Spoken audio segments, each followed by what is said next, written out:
Mémoires de deux jeunes mariés, Honoré de Balzac. Chapitre 33. Madame de l'Estorade à Madame de Macumer. Eh mon enfant, si jamais tu deviens mère, tu sauras si l'on peut écrire pendant les 9 premiers mois de la nourriture. Mary, ma bonne Anglaise, et moi nous sommes sur les dents. Il est vrai que je ne t'ai pas dit que je tiens à tout faire moi-même. Avant l'événement, j'avais de mes doigts cousu la layette et brodé, garni moi-même les bonnets. Je suis esclave, ma mignonne, esclave le jour et la nuit. Et d'abord, Armand Louis tète quand il veut, et il veut toujours. Puis il faut si souvent le changer, le nettoyer, l'habiller. La mère aime tant à le regarder endormi, à lui chanter des chansons, à le promener quand il fait beau, en le tenant sur ses bras, qu'il ne lui reste pas de temps pour se soigner elle-même. Enfin, tu avais le monde, j'avais mon enfant, notre enfant. Quelle vie riche et pleine! Oh, ma chère, je t'attends, tu verras. Mais j'ai peur que le travail des dents ne commence, et que tu ne le trouves bien criard, bien pleureur. Il n'a pas encore beaucoup crié, car je suis toujours là. Les enfants ne crient que parce qu'ils ont des besoins qu'on ne sait pas deviner, et je suis à la piste des siens. Oh, mon ange, combien mon cœur s'est agrandi pendant que tu rapetissais le tien en le mettant au service du monde.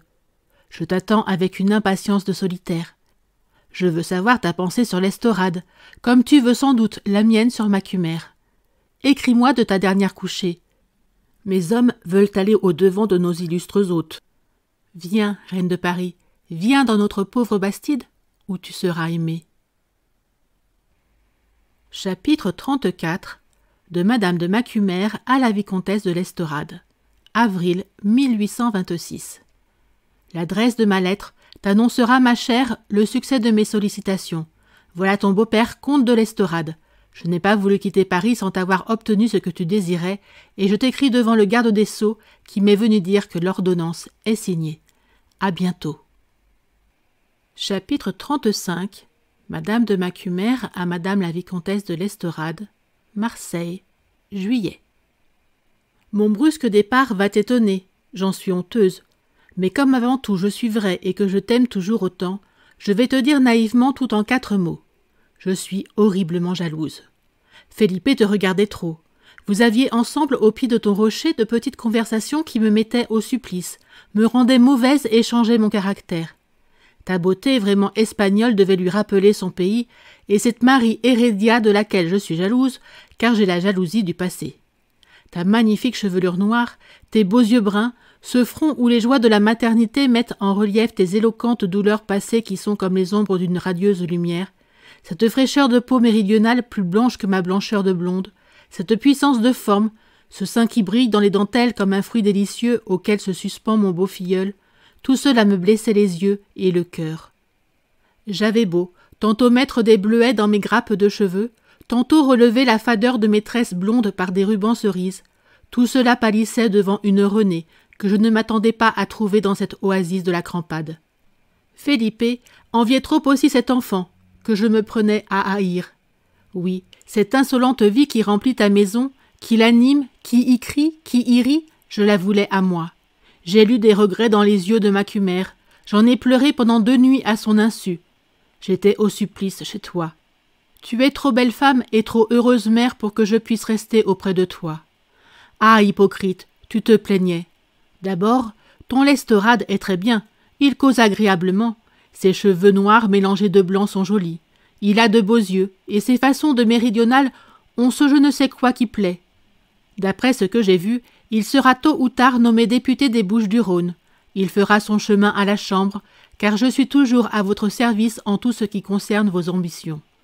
Les misères de l'exil lui ont donné cet air calme et posé qui me semble être la moitié de la politique.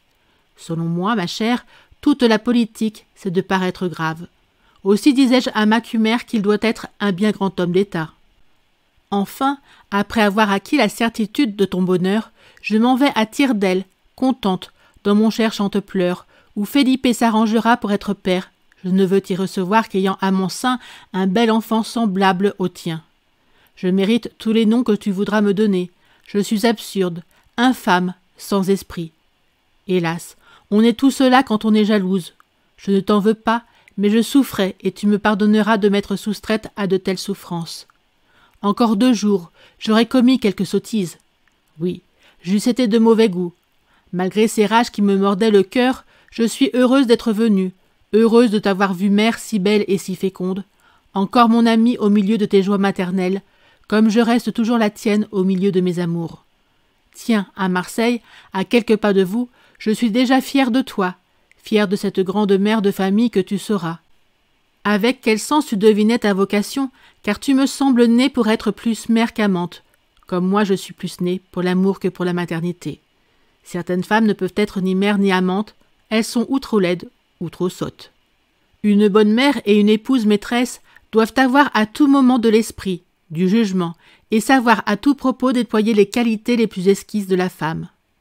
Oh, je t'ai bien observé, n'est-ce pas te dire, ma Minette, que je t'ai admirée? Oui, tes enfants seront heureux et bien élevés. Ils seront baignés dans les effusions de ta tendresse, caressés par les lueurs de ton âme.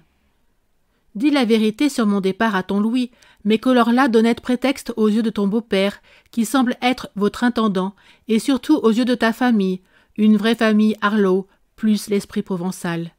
Felipe ne sait pas encore pourquoi je suis partie, il ne le saura jamais. S'il le demande, je verrai à lui trouver un prétexte quelconque. Je lui dirai probablement que tu as été jalouse de moi. Fais-moi crédit de ce petit mensonge officieux. Adieu. Je t'écris à la hâte, afin que tu aies cette lettre à l'heure de ton déjeuner, et le postillon, qui s'est chargé de te la faire tenir, est là qui boit en l'attendant. Baisse bien mon cher petit filleul pour moi. Viens à Chantepleurs au mois d'octobre, j'y serai seule pendant tout le temps que Macumer ira passer en Sardaigne, où il veut faire de grands changements dans ses domaines. Du moins tel est le projet du moment, et c'est sa fatuité à lui d'avoir un projet, il se croit indépendant. Aussi est-il toujours inquiet, en me le communiquant. Adieu.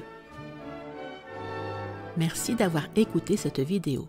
Si cette vidéo vous a plu, vous pouvez vous abonner gratuitement à la chaîne Coin Livre Audio. N'oubliez pas de liker avec le pouce vers le haut. Vous pouvez aussi me laisser un commentaire. À bientôt.